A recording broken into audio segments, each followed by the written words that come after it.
नमस्कार सर, मेरा नाम राजू है। आज का टॉपिक है म्यूचुअल फंड में कितना एक्सपेंस होता है और तरह तरह का जो खर्चा होता है वो म्यूचुअल फंड स्कीम से क्यों करता है, अपने से क्यों नहीं करता है, कितने तरह का चार्जेज होता है। ये कमेंट काफ़ी पूछा गया है। तो पहले यहाँ पे देखते हैं कि एक है फंड मैनेजमेंट चार्ज, उसके बाद इसके अलावा 17 तरह का चार्जेज है।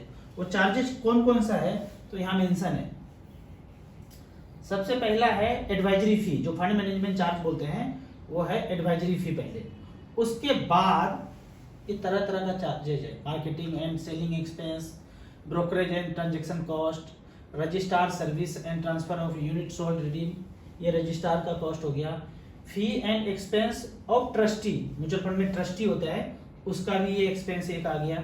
फिर उसके बाद है ऑडिट फी, ऑडिट करना है ना, इतना तामझाम हो रहा है, ट्रांजेक्शन हो रहा है, उसका audit fee. Custodian fee, cost related to investor communication, आपको स्टेटमेंट भेजते हैं, मेल करते हैं, मोबाइल से रिमाइंडर करते हैं, उसका एक्सपेंस।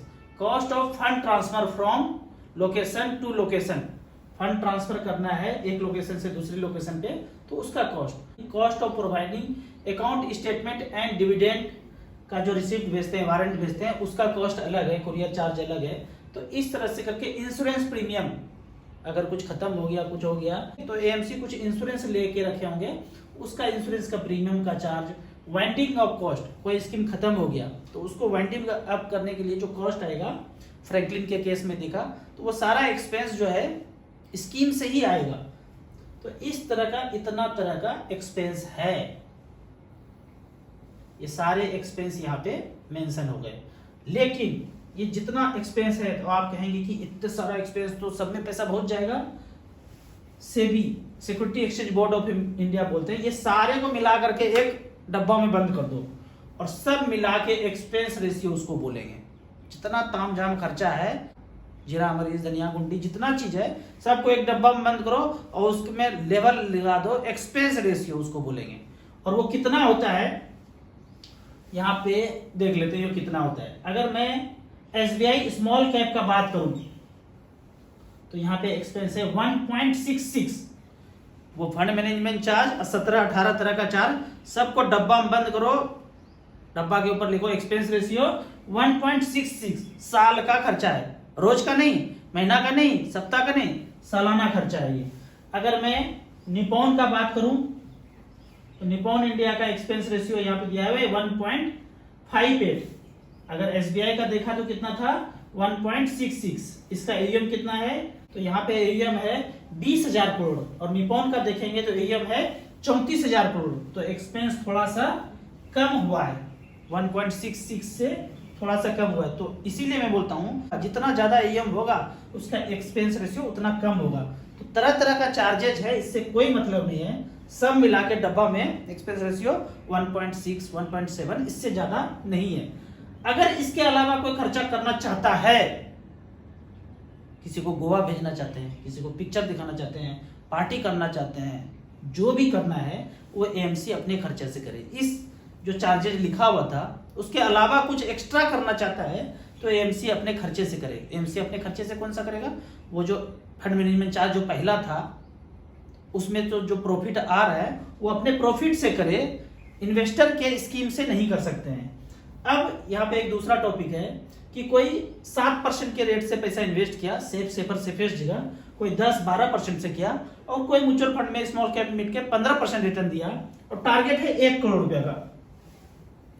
जिंदगी का टारगेट है कि 1 करोड़ रुपया तो बनाना है, ये 1 करोड़ रुपया बनाना है। तो 7% वाला, 10% वाला, 12% वाला और 15% वाला कितना पर मंथ जमा करे कि 1 करोड़ रुपया उसके पास हो जाए आने वाले 20 साल में। तो 20 साल का ये टारगेट है, ये चार्ट 20 साल का है, यहाँ पे मेंशन है 20 साल का चार्ट है ये। तो 1 करोड़ रुपया चाहिए तो 7% वाला 19,597 रुपया जमा करेंगे पोस्ट ऑफिस में, बैंक में, सेफर सेफेस्ट, सुकन्या योजना करना है, कुछ करना है। अगर वो 7% का एवरेज रिटर्न आने वाले 20 साल में दिया, जो कि मुश्किल है, जैसे जैसे ग्रो होते रहेगा कंट्री, इंटरेस्ट रेट कम होता रहेगा। कभी 12% हुआ करता था, अभी 7-8% है। आने वाले 20 साल में 3-4 देखेंगे तो 19,500 रुपया करना पड़ेगा 1 करोड़ पाने के लिए। एक दूसरा व्यक्ति खोपड़ी लगा के कहीं 10% पे अगर उनको मिल रहा है तो उनको 13,800 रुपया इन्वेस्ट करना पड़ेगा। यदि 12% का रिटर्न मिले तो 10,874 रुपया पर मंथ जाएगा, तो 20 साल में 1 करोड़ रुपया पूरा हो जाएगा।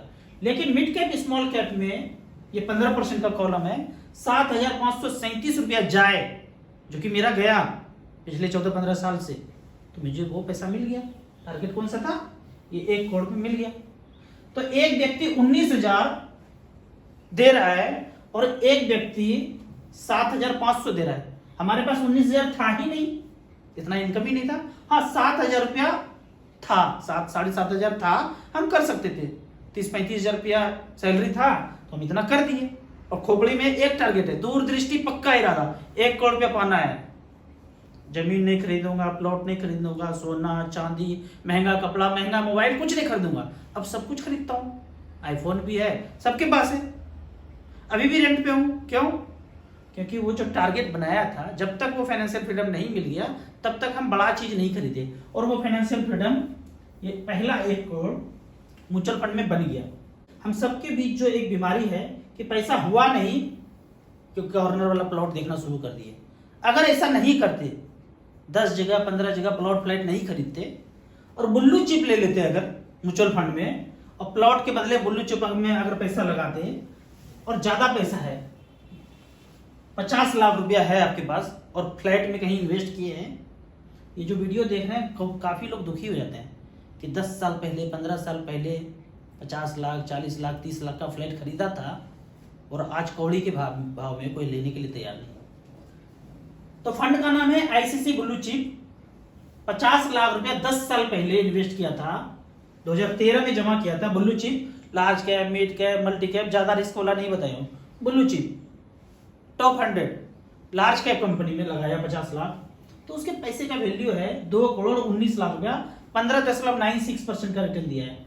एसबीआई ब्लू चिप ने 50 लाख का बनाया है 2 करोड़ 34 लाख। मेरा एसेट लार्ज कैप ने बनाया है 50 लाख का 2 crore 56 lakh. Axis blue chip ने बनाया है 1 करोड़ 93 लाख। एचडीएफसी टॉप 100 ने बनाया है 2 करोड़ 18 लाख। सबसे खराब वाला देख लें, भूले भटके कितना दिया है मच फंड में, बुल्लू चिप में 12% का रिटर्न करके 1.5 करोड़ रुपया बनाया है 50 लाख का। इस 1.5 करोड़ से 50 लाख रुपया चाहे तो कभी भी निकाल सकते हैं, या 1 करोड़ रुपया नॉमिनी को ट्रांसफर कर सकते हैं। जब राम नाम सत्य होगा तो 20-25 लाख का बारातियों का स्वागत पान पराग से करेंगे, ऐसा विल बना के जाएंगे, कभी भी निकालेंगे, 4 दिन में पैसा आ जाएगा। ढूंढते रह जाएंगे प्लॉट फ्लैट बेचने के लिए, आदमी नहीं मिलता है, वो आदमी ऊपर चल जाता है जो खरीदा है, बेचते बेचते परेशान, और टर्निंग पॉइंट जिंदगी में आ जाता है बेचने के लिए। वो शुगर बीपी का मेडिसिन चलना शुरू हो जाता है, बिक नहीं पाता है, इमरजेंसी में जरूरत पे वो बिक नहीं पाता है। तो इसको कहते हैं मचमच फंड। StarSIP.in में जाइए, इस तरह का देखिए। आपके पास 10 लाख है, 12 लाख है, 15 लाख है, एक घर में बढ़िया घर में रह रहे ना, सुकून पूर्वक रहिए, दूसरा प्लॉट फ्लैट में करने का जरूरत नहीं। इसी मचमच फंड में इन्वेस्ट कर दीजिए, नैया पार लग जाएगा आपको। इसी तरह म्यूचुअल फंड के बारे में और कुछ जानना है, इन्वेस्टमेंट के बारे में जानना है, तो इस नंबर पे मुझे व्हाट्सअप कर सकते हैं। आपको म्यूचुअल फंड में पहली बार इन्वेस्ट करना है तो दिए हुए ऐप में रजिस्ट्रेशन करने के बाद हमसे जुड़ सकते हैं। ऐप का और मेरे सर्विस का लाइफ टाइम कोई चार्ज नहीं है। वीडियो अच्छा लगे तो व्हाट्सअप यूनिवर्सिटी में दोस्तों के बीच इसे जरूर शेयर करें। यूट्यूब पे देख रहे हैं तो लाइक एंड शेयर जरूर करें। Thank you so much.